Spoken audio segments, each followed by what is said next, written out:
अजमेर के चौहान। आपसे अगर सीधा सा क्वेश्चन पूछे ना एक कि जी चौहानों की कुल देवी कौन सी थी, क्या करोगे आप? सीधा ही क्वेश्चन है, अलग अलग नहीं है। चौहानों की कुल देवी जीण माता करना है। अजमेर के चौहानों की कुल देवी पूछ ले तो फिर शाकंभरी माता।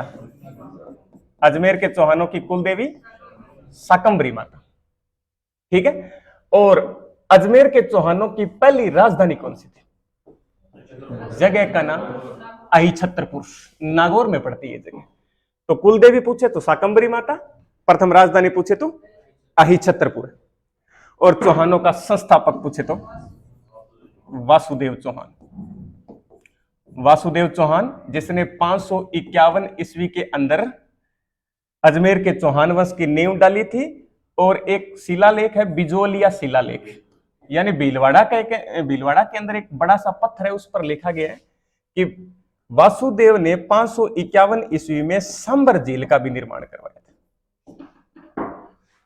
ये कहां लिखा गया?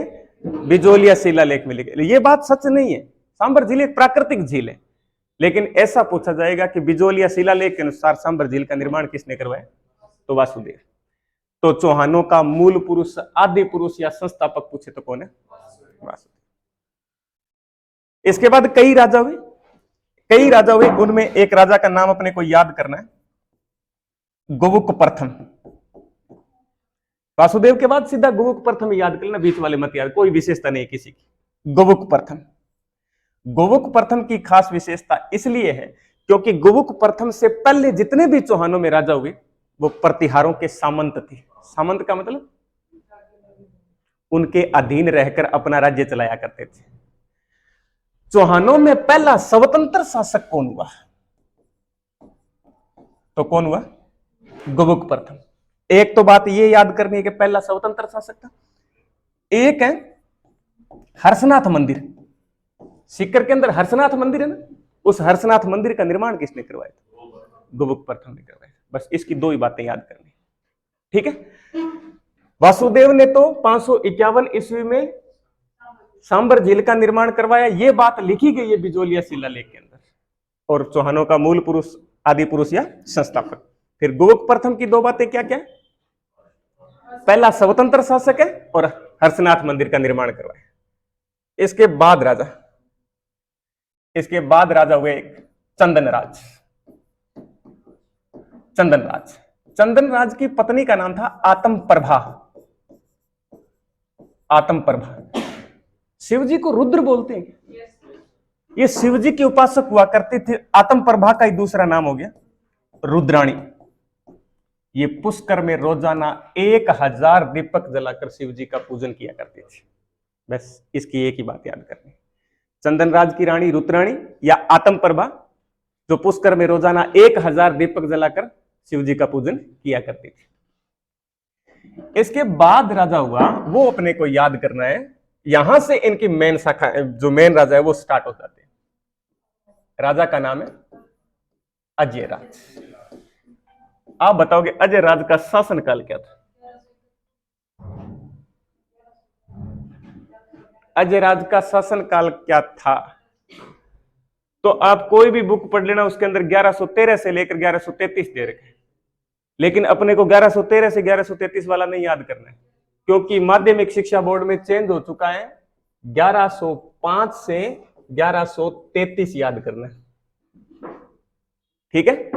इसी ने 1113 ईस्वी में अजय मेरू शहर बसाया था, जिसको वर्तमान में अपने बोलते हैं अजमेर। अजय मेरू शहर बसाया और इसने अपनी रानी सोमलेखा के नाम पर सिक्के भी जारी किए थे।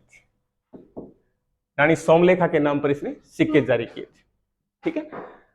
तो अजय राज के बाद राजा हुआ अर्णोराज। अर्णोराज की थोड़ी ज्यादा विशेषता है, इसको थोड़ा ध्यान से पढ़ेंगे। इनका शासनकाल अर्णोराज का 1133 से लेकर 1155 याद करना है। पुरानी बुक है ना, उसमें 1133 से 1150 दे रखा है, होगा आपके नोट्स में भी लिखा होगा 1133 से 1150, लेकिन 1155 33-1155 याद रखना। अर्णोराज के समकालीन दो विद्वान हुआ करते थे, प्रसिद्ध विद्वान। एक का नाम है देवबोध और दूसरा है धर्मघोष। देवबोध और धर्मघोष नाम के प्रसिद्ध विद्वान हुआ करते थे। इसी अर्णोराज ने आना सागर झील का भी निर्माण करवाया था। आना सागर झील का निर्माण 1137 में करवाया था। कौन सी नदी के जल को रोककर इसका निर्माण करवाया? चंद्रा नदी को जल, चंद्रा नदी के जल को रोककर निर्माण करवाया। लेकिन वर्तमान में इसके अंदर बांडी नदी जल गिराती है। वर्तमान में बांडी नदी जल गिराती है। इसके आसपास की कोई बात, कोई महल वगैरह है क्या इसके आसपास?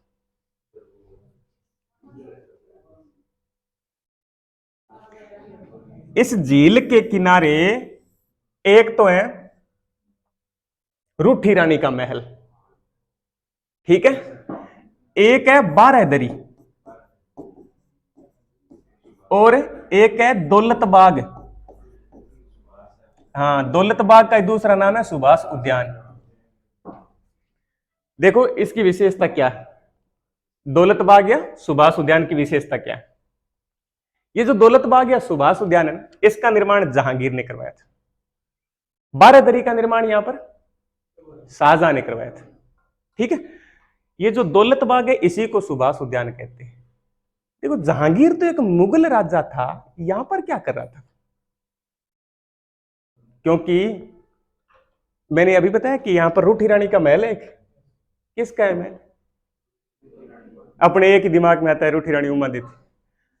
बहुत रूठती थी रानियां, बहुत रूठती थी। आजकल रूठ जाती है तो ओनली सैड स्टेटस लगते हैं, पहले महल बनवा दिए जाया करते थे। और पहले आजकल रूठ गई तो बस 2-3 स्टोरियां लगाई, मान गई। पहले वाली मानती नहीं थी, एक बार रूठ गई तो रूठ गई, ये होया करता था। यहां पर जो रूठी रानी का महल है ना, वो जहांगीर की पत्नी नूरजहां का महल। जहांगीर की पत्नी जहांगीर दारू बहुत पीता था, भयंकरी तरीके से पीता था। तो जो नूरजहां थी वो जहांगीर से आगरा में रूठ गई। आगरा से रूठ कर यहां आ गई, अपनी मम्मी के साथ रहा करती थी, असमत बेगम के साथ, इस यहां दौलत बाग के अंदर। यहीं पर असमत बेगम ने गुलाब से इत्र बनाया था। तो जहांगीर इस रूठी रानी नूरजहां को मनाने के लिए यहां पर 27 बार आया था, माननी नहीं एक बार भी। फिर जहांगीर ने सोचा रोज रोज का किराया लग रहा है, इससे अच्छा यहीं पर रह जाते हैं। इसलिए जहांगीर यहां पर बहुत सालों तक रहा था, ठीक है, बहुत सालों तक रहा था। मैगजीन दुर्ग में भी बहुत सालों तक रहा था। तो वो जो रूठी रानी का महल है ना, वो रूठी रानी उम्मा दे का महल नहीं है, यहां पर रूठी रानी नूरजहां का महल, ठीक है। अब इनकी ये बातें तो आ गई। एक और खास विशेषता, इसके समकालीन राजा पूछते कई बार कि इसके समकालीन चालुक्य राजा कौन थे। कभी भी ऐसा समकालीन वाला क्वेश्चन आता है ना, तो एक चीज आप नोट करना, समकालीन राजा सीधा तुक्का मार के नहीं पूछते कि यहां पर ये था तो वहां पर कौन था। ऐसा तुक्का मार के नहीं पूछते। राजा समकालीन तभी पूछते हैं जब या तो दोनों राजाओं के बीच कोई संधि हुई हो, या दोनों के बीच कोई युद्ध हुआ हो, या दोनों के बीच कोई वैवाहिक संबंध हुई हो, तब समकालीन राजा पूछते हैं। इस अर्णोराज के समकालीन चालुक्य राजा पूछे गए, 2 राजा हुआ करते थे इसके समकालीन। वो क्यों पूछे गए? क्योंकि उनके साथ संधियां भी हुई, उनके साथ युद्ध भी हुए, उनके साथ वैवाहिक संबंध भी हुए। देखते हैं इनकी संधियां किस तरीके से होती है, किस तरीके से वैवाहिक संबंध होते हैं।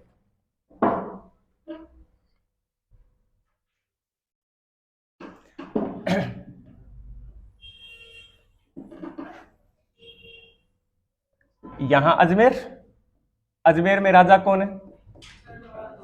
अर्णोराज, ठीक है। यहां गुजरात में एक राजा हुआ करता था, जय सिंह सिद्धराज नाम का। जय सिंह सिद्धराज ये राजा था। इधर अर्णोराज। पाली में कोई नाडोल नाम की जगह है क्या? अब तो राजस्थान की सीमा इस तरीके से लगती है, जालोर, बाड़मेर, सिरोही, उदयपुर, डूंगरपुर ऐसे लगती है। पहले इनकी सीमा हुआ करती थी नाडोल में। नाडोल वाला ये इलाका है वो चालुक्यों का है, और ये इलाका है वो चौहानों का, इस तरीके से। एक बार इस सिद्धराज जयसिंह ने क्या किया, नाडोल पर अटैक कर दिया। नाडोल पर अटैक किया तो युद्ध होगा वो अर्णोराज के साथ होगा। इधर से अर्णोराज आर्मी लेकर आ गया, इधर से सिद्धराज जयसिंह आया हुआ, दोनों यहां पर लड़ रहे हैं। दोनों भयंकर तरीके से लड़े। इस युद्ध के अंदर अर्णोराज जीत गया। तो जयसिंह सिद्धराज को संधि करनी पड़ी। जयसिंह सिद्धराज क्या करता है, अर्णोराज के साथ संधि करता है और संधि करके अपनी पुत्री कांचन देवी का विवाह अर्णोराज के साथ कर दिया। ठीक है, अब दोनों के युद्ध भी होगा, दोनों में संधियां भी होगी और दोनों में वैवाहिक संबंध भी होगी। थोड़े समय बाद जयसिंह सिद्धराज की मृत्यु होगी। जयसिंह सिद्धराज के कोई औलाद नहीं थी। इसने अपने भाई का लड़का गोद लेकर उत्तराधिकारी बना दिया और वो भाई का लड़का था कुमारपाल सोलंकी। कुमारपाल है सोलंकी, चाहे सोलंकी लगा दो या चालुक्य लगा दो, एक ही बात है। पाली के अंदर एक सोमनाथ मंदिर है, वो सोमनाथ मंदिर इस कुमारपाल ने बनवाया था। इसका मतलब पाली किन का हुआ करता था, चालुक्यों का हुआ करता था। ठीक है, तो कुमारपाल सोलंकी बन गया। अब जो राज्य विवाद है या सीमा विवाद है वो किन का चलने लग गया, कुमारपाल सोलंकी और अर्णोराज का चलने लग गया। एक बार ये दोनों भिड़े, अर्णोराज फिर जीत गया। अब ये जो कुमारपाल सोलंकी है ये क्या करता है, अपनी बहन देवल दे का विवाह अर्णोराज के साथ कर देता है। इनके फायदा हो रहा है, साथ में युद्ध जीत रहा है, साथ में शादियां होती जा रही है और बंदा दरिया दिल, देखो किसी को मना नहीं कर रहा है। अब अर्णोराज 2 शादियां तो यहां पर कर चुका है, इसके अलावा भी कई रानियां थी। राजा है ना, राजा एक आधी शादी कर रहा है या 1-2 शादी कर रहा है तो वो राजा नहीं है। राजा की कम से कम 15-20 शादियां होनी चाहिए, तब वो राजा। रेवड़ सा न चले इतने तो कोई मजा थोड़ी आता है। तो अर्णोराज के और रानियां बहुत, लेकिन सबसे इन अर्णोराज को सबसे ज्यादा क्यूट जो लगती थी वो कौन लगती थी, देवल दे लगती थी। ठीक है, सबसे ज्यादा अच्छी कौन लग रही है, देवल दे लग रही है। तो जिस रानी के साथ ज्यादा प्रेम है तो घुमाने लेके जाएगा तो इसी को लेके जाएगा, कहीं मूवी दिखाने के लिए लेके जा रहा है तो इसी को लेके जा रहा है। उस समय सिनेमा वगैरह का तो जमाना हुआ नहीं करता था। उस समय एक ही काम हुआ करता था, अगर प्रेम ज्यादा बढ़ गया तो चौपड़ खेलने लग जाते थे। चौपड़ी खेल हुआ करता था, वो खेलने लग जाते। अब एक दिन कोई दोनों बातचीत कर रहे थे, बातचीत करते करते चौपड़ खेलने लग गए। चौपड़ खेलते खेलते दोनों में बात बढ़ जाती है। बात किस बात को लेकर बढ़ती है, देवलदे कहती है कि मेरे भाई कुमारपाल का साम्राज्य बड़ा है। अर्णोराज के यार मेरे सामने साले की बढ़ाई मेरे से सहन नहीं हो रही, ये कहता है मेरा साम्राज्य बड़ा है। ये देवलदे कहती है नहीं मेरी बात सही है, आप मानो तो सही। अर्णोराज कहता है नहीं। अब ये बात बढ़ती चली गई। अर्णोराज सहन करने वाला बंदा थोड़ी था। अर्णोराज ने देवलदे के 4 चट्टू मेल दिए। अब देवलदे अंदर है, गदीड़ बाहर सुनाई दे रहे। अब देवलदे वहां तो अर्णोराज की मारपीट सहन कर ली, देवलदे बाहर निकली तो करड़ी करड़ी चाल रही है। अब ताने मारने वाले बहुत होते। देवलदे क्या हुआ, गदीड़ आवाज आई थी थोड़ी बहुत, गिर गई थी क्या। अब बार बार ताने मारे तो देवलदे मार की पीड़ है वो कम हुई, वो ताने पड़ रहे ना वो सहन नहीं हो रहे। देवलदे ने कहा ये जो मेरे पतिदेव है ना इनको सबक सिखा के रहूंगी। देवलदे यहां से चली गई कुमारपाल के पास। कुमारपाल को जाकर के जीजू या सॉरी भैया तेरे जीजू ने बहुत मारी है और मगरों में जमे वो लीड दिखाए। तो अब कुमारपाल की बहन के पड़ी है तो वो सहन थोड़ी करेगी। अब कुमारपाल क्या करता है, यहां से अपनी आर्मी को तैयार करता है, आर्मी को तैयार करके अरुणराज पर अटैक कर देता है। दोनों फिर लड़े, भयंकर तरीके से लड़े। अब की बार आर्मी जोरदार लेकर आया है। अब की बार कुमारपाल जीत गया, अरुणराज हार गया। अरुणराज हार गया, अरुणराज को संधि करनी पड़ेगी। अरुणराज ने कुमारपाल के साथ संधि की और संधि करके अपनी पुत्री जलहण की शादी अरुणराज के साथ करती। जो जीता है उसको लड़की देके टिका दो बस। जितनी बार अरुणराज जीता उतनी बार शादियां। अब की बार कुमारपाल जीता तो उतनी बार उसको शादी। अब ये मत सोचना कि ये तो बाणजी थी, मैंने पहले ही बता दिया कि इसके बहुत सारी रानियां थी। अब अरुणराज 1133 से लेकर 1155 तक अपना साम्राज्य चलाता रहा। अरुणराज के बड़े पुत्र का नाम था जगदेव। एक दिन जगदेव के बैठे बैठे के माइंड में कि यार पिताजी तो मरने का नाम ही नहीं ले रहे, और ये नहीं मरे तो अपने राजा कब बनेंगे। अपने तो मुंह पर सड़े पड़नी स्टार्ट हो गए, पिताजी तो वैसे पड़े हैं अभी तक। अपने क्या करते हैं, पिताजी को सल्टा देते हैं। बड़े पुत्र जगदेव ने 1155 ईस्वी में अरुणराज की हत्या कर दी। चौहानों में पितृहंता शासक कौन हुआ? जगदेव। कई बार पितृहंता पूछ लेते हैं। मारवाड़ में पहला पितृहंता कौन? मालदेव। दूसरा बख्त सिंह। मेवाड़ में पितृहंता उदय सिंह नहीं, उद्दा। गुर्जर प्रतिहारों में मिहिर भोज। गुर्जर प्रतिहारों में मिहिर भोज और चौहानों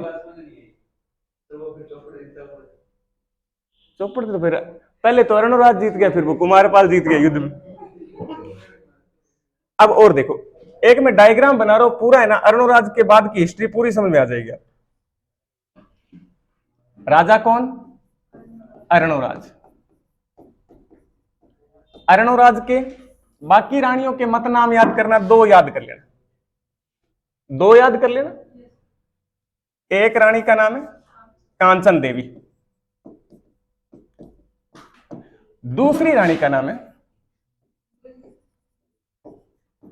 सुधवा रानी।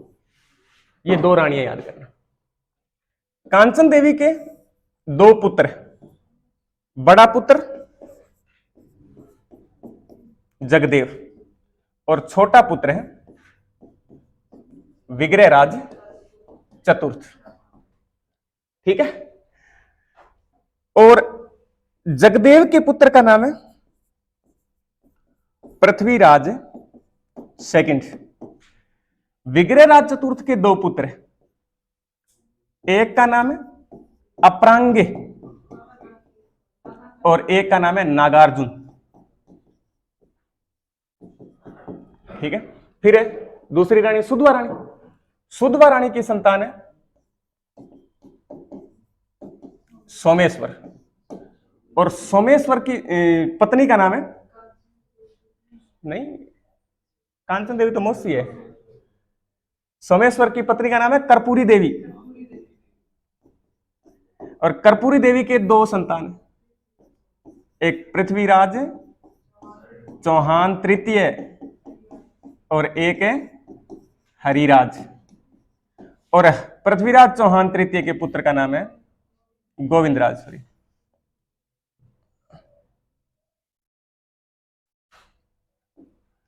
इसका नाम है गोविंदराज। ये डायग्राम अच्छी तरीके से याद कर लेना, आगे वाली हिस्ट्री पूरी समझ में आ जाएगी। आप इनके बाद की हिस्ट्री है वो पूरी समझ में आ जाएगी। देखो क्या है, अरुणराज के बाद में कौन कौन से राजा बने। अरुणराज की हत्या किसने की? जगदेव। जगदेव मारकर गद्दी पर बैठ गया। अब राजा 3 साल तक कौन रहा? जगदेव। लेकिन पिता के हत्यारे को जनता ने स्वीकार नहीं किया। छोटे पुत्र को गद्दी पर बिठाया गया, विग्रहराज चतुर्थ को। विग्रहराज चतुर्थ के बाद अपरांगे, अपरांगे के बाद डायरेक्ट सोमेश्वर। ये कौन बच गया बीच में? नागर। ये आगे पंगे लेगा, वो किसके साथ लेगा? पृथ्वीराज। समझ में आ गया? अरुणराज के बाद जगदेव, जगदेव के बाद विग्रहराज, ये बीच में बची है। विग्रहराज के बाद पृथ्वीराज, पृथ्वीराज के बाद अपरांगे, अपरांगे के बाद सोमेश्वर। ऐसे याद कर लेना इसको, ठीक है। तो अब जो विशेषताएं पाई जाती है वो किसकी है? विग्रहराज चतुर्थ की। देखो विग्रहराज चतुर्थ की बातें क्या है, इसका शासनकाल वगैरह है ना, ये थोड़े चेंज हो गए तो ध्यान रखना। ये माध्यमिक शिक्षा बोर्ड ने चेंज कर दिए। राजा याद करना है अपने को, विग्रहराज चतुर्थ। शासनकाल क्या लिख कर याद करोगे इसका? 1158 से 1163। 1155 तक रहा अर्णोराज, फिर 3 साल तक जगदेव। जगदेव के बाद विग्रहराज चतुर्थ। विग्रहराज चतुर्थ का काल चौहानों में कला व साहित्य का स्वर्ण काल माना जाता है। एक इतिहासकार हुआ था किलहोर्न। किलहोर्न ने इसके बारे में एक सुंदर सी पंक्ति कही थी, यह उन हिंदू शासकों में है जो कालिदास व भवभूति से होड़ कर सकता है। यह बात किलहोर्न ने विग्रहराज चतुर्थ के बारे में की थी। विग्रहराज चतुर्थ भी खुद एक अच्छा साहित्यकार था। इसने एक नाटक लिखा था, हरिकेली नाटक। हरिकेली नाटक की कुछ पंक्तियां तो अढ़ाई दिन के झोंपड़े पर लिख दी गई और कुछ पंक्तियां ब्रिस्टल इंग्लैंड में जो राजा राममोहन राय का स्मारक है वहां पर लिखी गई। इसका एक दरबारी कवि हुआ करता था, सोमदेव। दरबारी कवि सोमदेव की रचना कौन सी है? ललित विग्रहराज, ठीक है। और इसने सरस्वती कंठाभरण नाम की एक संस्कृत पाठशाला का भी निर्माण करवाया। सरस्वती कंठाभरण नाम की एक संस्कृत पाठशाला का निर्माण करवाया था, जिसको कुतुबुद्दीन ऐबक ने मस्जिद में परिवर्तित कर दिया था। क्वेश्चन ये पूछा गया कि इस मस्जिद का वास्तुकार कौन था? सरस्वती कंठाभरण नाम की एक पाठशाला बनवाई है विग्रहराज, उसको तोड़वाया है कुतुबुद्दीन ऐबक ने, मस्जिद बनवा दी है वहां पर। उस मस्जिद का वास्तुकार कौन था? मस्जिद का वास्तुकार था अबू बकर। मस्जिद का वास्तुकार अबू बकर। इसको अढ़ाई दिन का झोंपड़ा भी कहते हैं। दो इतिहासकार याद करना, एक था जॉन मार्शल। जॉन मार्शल ने कहा कि इसका निर्माण कार्य अढ़ाई दिन में पूर्ण हुआ था, इसलिए अढ़ाई दिन का झोंपड़ा कहते हैं। एक इतिहासकार हुआ पर्सी ब्राउन, उसने कहा कि मुस्लिम संत पंजाब शाह का अढ़ाई दिन का उर्स लगता है, यानी मेला लगता है, इसलिए अढ़ाई दिन का झोंपड़ा कहते हैं। ठीक है, थोड़ा सा दोबारा सुन लीजिए। विग्रहराज चतुर्थ 1158 से 1163 कला व साहित्य का स्वर्ण काल था। किलहोर ने क्या कहा? यह उन हिंदू शासकों में से है जो कालिदास व भवभूति से होड़ कर सकता है। खुद की रचना कौन सी है? हरिकेली नाटक। हरिकेली नाटक की कुछ पंक्तियां तो अढ़ाई दिन के झोंपड़े पर, कुछ पंक्तियां ब्रिस्टल इंग्लैंड में राजा राममोहन राय के स्मारक पर लिखी गई। और दरबारी कवि था सोमदेव। सोमदेव की रचना कौन सी है? ललित विग्रहराज। सरस्वती कंठाभरण नाम की एक पाठशाला बनवाई थी, उस पाठशाला को कुतुबुद्दीन ऐबक ने तोड़कर मस्जिद में बनवा दी थी। उस मस्जिद का वास्तुकार अबू बकर था। जॉन मार्शल ने इसके बारे में क्या कहा कि इसका निर्माण कार्य अढ़ाई दिन में पूर्ण हुआ। पर्सी ब्राउन ने क्या कहा? यहां पर मुस्लिम संत पंजाब शाह का अढ़ाई दिन का उर्स लगता। ठीक है, इसके बाद राजा बना और महाराजा धीराज और परमेश्वर, ये उपाधियां धारण की थी विग्रहराज चतुर्थ। एक दिल्ली के अंदर शिवालिक स्तंभ लेख है, दिल्ली के अंदर है शिवालिक स्तंभ लेख। आरएस प्री में एक क्वेश्चन आया था कि दिल्ली का शिवालिक स्तंभ लेख किस शासक का है? तो किसका है? किसका है? विग्रहराज चतुर्थ का। बोलो कि नींद उड़ जाए। दिल्ली का शिवालिक स्तंभ लेख किस शासक का है? विग्रहराज चतुर्थ का है। और इस शिवालिक स्तंभ लेख के अंदर विग्रहराज चतुर्थ को विष्णु का अवतार बताया गया है। विष्णु का अवतार बताया गया। इसके अलावा एक विग्रहराज चतुर्थ ने एक पाठशाला बनवाई थी, उस पाठशाला का नाम था सरस्वती कंठाभरण, पाठशाला का नाम है सरस्वती कंठाभरण। ये संस्कृत पाठशाला हुआ करती थी। बाद में कुतुबुद्दीन ऐबक, गुलाम वंश का संस्थापक है कुतुबुद्दीन ऐबक, इस पाठशाला को तुड़वा कर मस्जिद बनवा देता है। पाठशाला को तोड़वा कर मस्जिद बनवा दिया। इस मस्जिद का वास्तुकार कौन था? तो अबू बकर। वास्तुकार कौन था? तो अबू बकर इसका वास्तुकार।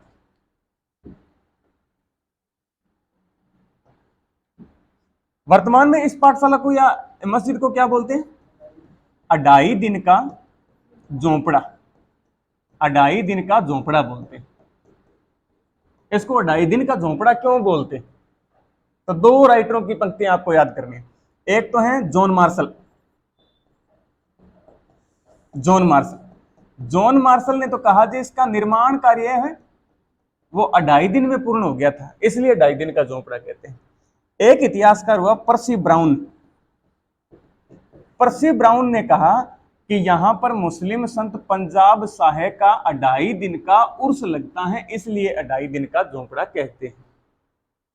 ठीक है, दोबारा देखो। उपाधियां कौन कौन सी विग्रहराज चतुर्थ ने धारण की है? परम भट्टारक, महाराजाधिराज, परमेश्वर। दिल्ली का शिवालिक स्तंभ लेख है वो विग्रहराज चतुर्थ का है। इसमें विग्रहराज चतुर्थ को क्या बताया गया है? विष्णु का अवतार बताया गया। फिर इसने एक पाठशाला बनवाई सरस्वती कंठाभरण नाम से, और पाठशाला को कुतुबुद्दीन ऐबक ने तोड़वाकर इसको मस्जिद में परिवर्तित कर दिया। इस मस्जिद को वर्तमान में बोलते हैं अढ़ाई दिन का झोंपड़ा। अढ़ाई दिन का झोंपड़ा जिसका वास्तुकार है अबू बकर। जॉन मार्शल ने कहा कि इसका निर्माण कार्य अढ़ाई दिन में पूर्ण हुआ। पर्सी ब्राउन ने कहा कि मुस्लिम संत पंजाब साहे का अढ़ाई दिन का उर्स लगता है, इसलिए अढ़ाई दिन का झोंपड़ा कहते हैं। तो अढ़ाई दिन का झोंपड़ा कहां पर है? अजमेर में। अढ़ाई प्याले शराब पीने वाली देवी जीर्ण माता। अढ़ाई प्याले शराब का चरणामृत करने वाली माता शिला माता। चरणामृत का मतलब पैरों में डालते हैं। तो अढ़ाई दिन का झोंपड़ा अजमेर में। अढ़ाई प्याले शराब पीने वाली देवी जीर्ण माता। अढ़ाई प्याले शराब का चरणामृत करने वाली माता शिला माता। राजस्थान का क्षेत्रफल कौन से देश के क्षेत्रफल से 2.5 गुना ज्यादा है? तो नेपाल। अढ़ाई कड़े के दोहे की रामलीला कहां की फेमस है? अटरू 12 की। लोकनाट्य है क्या सिलेबस में आपके? लोकनाट्य नहीं है क्या? तो ना याद करिए बोले। लिखो है कि लोक नृत्य लोकनाट्य? नाट्य नहीं है फिर तो बच गया। लिखो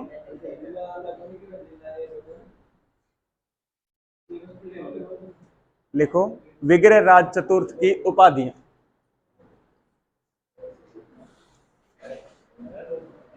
विग्रहराज चतुर्थ की उपाधियां। उपाधियां परम भट्टारक, महाराजाधिराज, परमेश्वर। परम भट्टारक, महाराजाधिराज, परमेश्वर।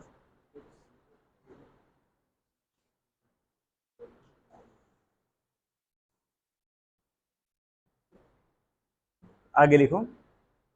इन्होंने दिल्ली में शिवालिक स्तंभ लेख अंकित करवाया। इन्होंने दिल्ली में शिवालिक स्तंभ लेख अंकित करवाया। दिल्ली में शिवालिक स्तंभ लेख अंकित करवाया। फिर आगे लिखो। जिसमें विग्रहराज चतुर्थ को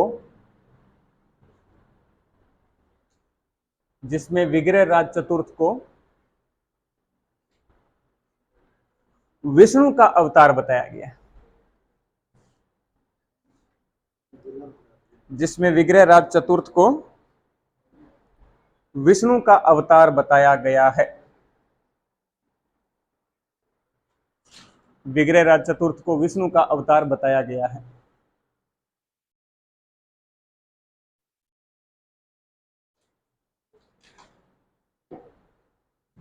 फिर अगली लाइन में लिखो, सरस्वती कंठाभरण संस्कृत पाठशाला।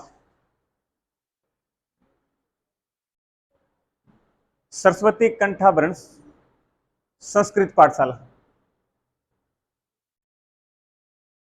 संस्कृत पाठशाला अजमेर।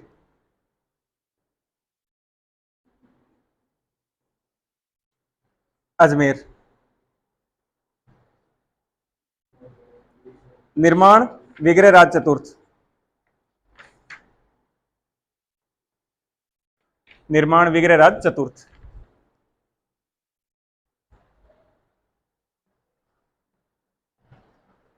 कुतुबुद्दीन ऐबक ने मस्जिद में परिवर्तित किया। कुतुबुद्दीन ऐबक ने मस्जिद में परिवर्तित किया। कुतुबुद्दीन ऐबक ने मस्जिद में परिवर्तित किया। वास्तुकार अबू बकर। वास्तुकार अबू बकर।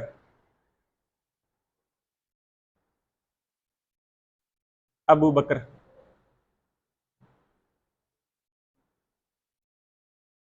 ये लिखिए, इस मस्जिद को 2.5 दिन का झोंपड़ा कहते हैं।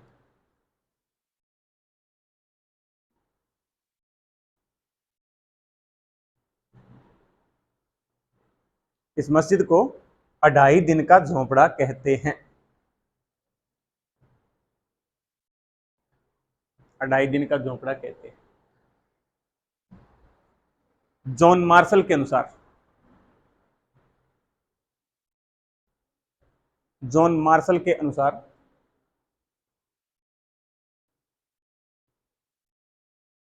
इसका निर्माण 2.5 दिन में पूर्ण हुआ।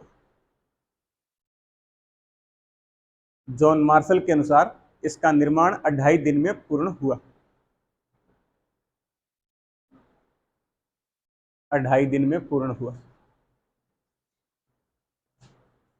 पर्सी ब्राउन के अनुसार,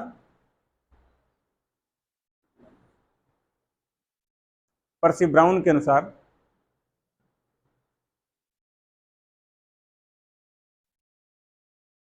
यहां पंजाब साहे का 2.5 दिन का उर्स लगता है। यहां पंजाब साहे का 2.5 दिन का उर्स लगता है। पंजाब साहे का 2.5 दिन का उर्स लगता है।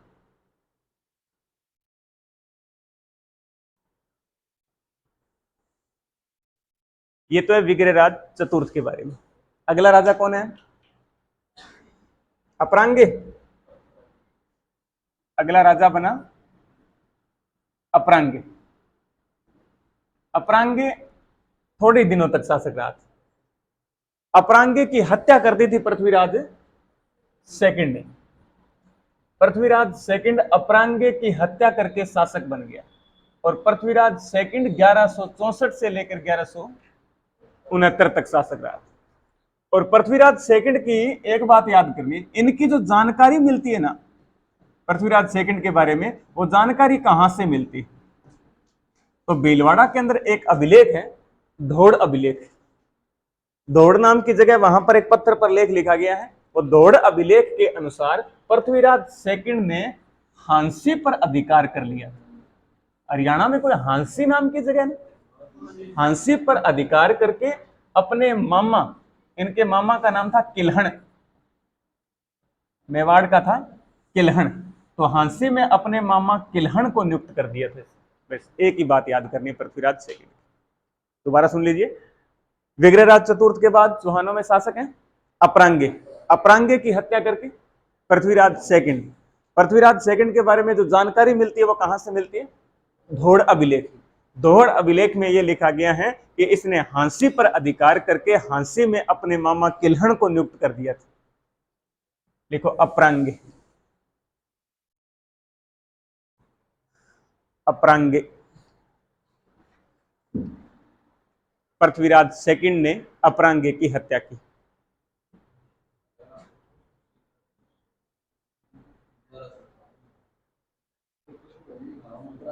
हम्म? 58 से लेकर 63 तक तो विग्रहराज चतुर्थ है। एक वो आ गया अपरांगी। अब अगला है लाइन क्या लिखो है? अपरांगी, इसकी पृथ्वीराज द्वितीय ने हत्या की। इसकी पृथ्वीराज द्वितीय ने हत्या की। ये शासनकाल सही करो पहले, शासनकाल सही करो।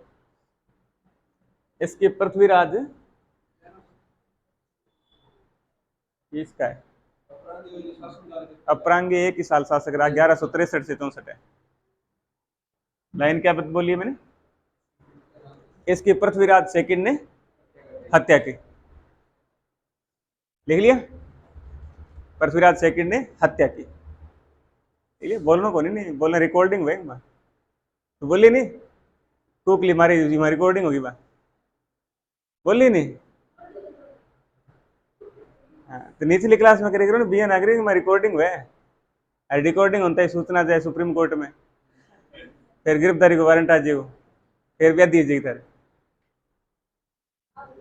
अब अगला राजा लिखो, पृथ्वीराज सेकंड।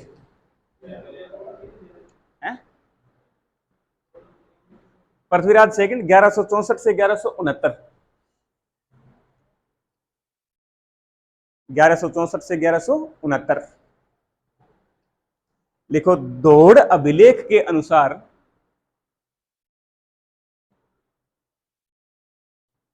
दौड़ अभिलेख के अनुसार इन्होंने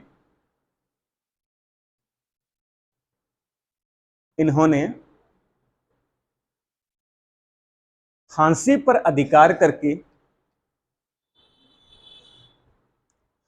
अधिकार करके अपने मामा किल्हण को नियुक्त किया। फांसी पर अधिकार करके अपने मामा किल्हण को नियुक्त किया। अपने मामा किल्हण को नियुक्त किया। लिख लिया? फिर देखो अगला राजा कौन है? सोमेश्वर। अगला राजा है सोमेश्वर। 1169 से लेकर 1177 तक, 1169 से 1177 तक। तो सोमेश्वर का ननिहाल कहां पर था? गुजरात में। यानी इसकी मां का नाम कांचन देवी था। कांचन देवी सिद्धराज जय सिंह की पुत्री थी। इसका मतलब इसका ननिहाल है वो गुजरात। तो पहले यह है ननिहाल में रहा करता था। जयसोम और कुमारपाल का दरबारी हुआ करता था। जयसोम और कुमारपाल का दरबारी हुआ करता था। जब अजमेर में चौहान शासकों में अगला कोई योग्य शासक नहीं बना, तो फिर ननिहाल से लाया गया सोमेश्वर को। सोमेश्वर को लाया गया, 1169 में इसको शासक बना दिया गया। इसके काल की एक और बात, बिजोलिया शिलालेख कहां पर है? बिजोलिया शिलालेख कहां पर है? भीलवाड़ा में। 1170 में वो बिजोलिया शिलालेख लिखा गया, वो सोमेश्वर के काल में लिखा गया था।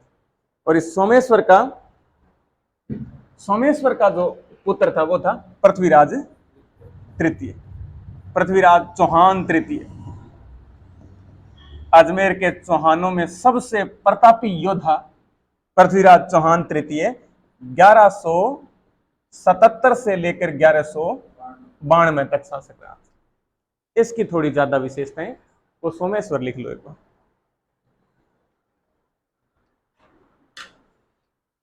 सोमेश्वर 1169 से 1177।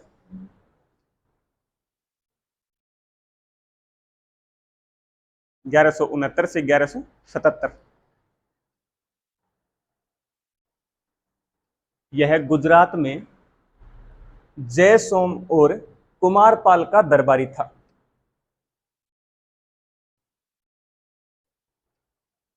जयसोम और कुमारपाल का दरबारी था।